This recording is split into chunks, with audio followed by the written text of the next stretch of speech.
ಈ ಕಾರ್ಯಕ್ರಮವನ್ನು ಉದ್ಘಾಟನೆ ಮಾಡಿದಂತಹ ಜಯಪ್ಪನವರೇ,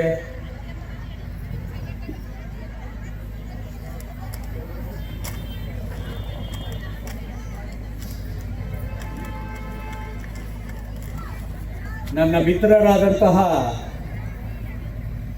ಆದಿವಾಸಿ ಸಮುದಾಯದ ಏಳಿಗೆಗಾಗಿ ತಮ್ಮ ಬದುಕನ್ನೇ ಮೀಸಲಿಟ್ಟಿರ್ತಕ್ಕಂತಹ ಡಾಕ್ಟರ್ ಶ್ರೀಕಾಂತ್ ಅವರೇ, ವೇದಿಕೆಯ ಮೇಲಿರುವ ಎಲ್ಲ ಗೌರವಮಾನ್ಯ ಗಣ್ಯರೇ, ಈ ದಿನ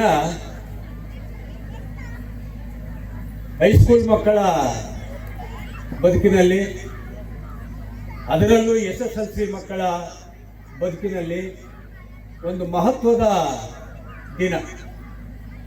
ಯಾಕೆ ಅಂತ ಹೇಳಿದ್ರೆ, ಇನ್ನೊಂದು 2-3 ತಿಂಗಳಲ್ಲಿ ನೀವು ಈ ಶಾಲೆಯನ್ನು ಬಿಟ್ಟು ಹೋಗ್ತಾ ಇದ್ದೀರಿ.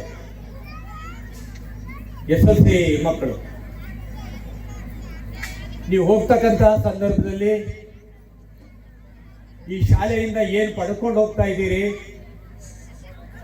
ಅದನ್ನ ನಿಮ್ಮ ಕಿರಿಯರಿಗೆ ಹಾಗೂ ಮುಂದೆ ಬರ್ತಕ್ಕಂತಹ ನಿಮ್ಮ ಹಿರಿಯರಿಗೆ ತಿಳಿಸಿ ಹೋಗಬೇಕು ಅಂತ ಹೇಳಿ ನಾನು ವಿನಮ್ರವಾಗಿ ಕೇಳ್ಕೊಳ್ತೇನೆ.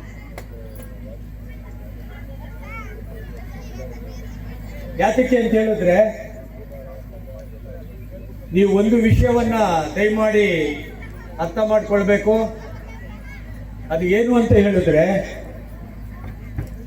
ಅಲ್ಪಸಂಖ್ಯಾತ ಮತ್ತು ಆದಿವಾಸಿ ಮಕ್ಕಳಿಗೆ ವಿದ್ಯೆಯನ್ನ ಕೊಡುವ ಉದ್ದೇಶದಿಂದಲೇ ಸುಮಾರು 35 ವರ್ಷಗಳ ಹಿಂದೆ ಈ ಶಾಲೆಯನ್ನ ಪ್ರಾರಂಭಿಸತಕ್ಕಂತಹ ಒಂದು ವಿಶಾಲ ಮನೋಭಾವದ ತಳಹದಿಯನ್ನ, ಹೋರಾಟವನ್ನು ನಿರಂತರವಾಗಿ ಮಾಡ್ಕೊಂಡು ಬಂದಿರತಕ್ಕಂತಹ ಗೋವಿಂದಯ್ಯನವರಿಗೆ, ಪ್ರೊಫೆಸರ್ ಗೋವಿಂದಯ್ಯನವರಿಗೆ ನಾನು ಕೃತಜ್ಞತೆಗಳನ್ನ ಹಾಗೂ ನಮಸ್ಕಾರವನ್ನು ತಿಳಿಸ್ತೀನಿ.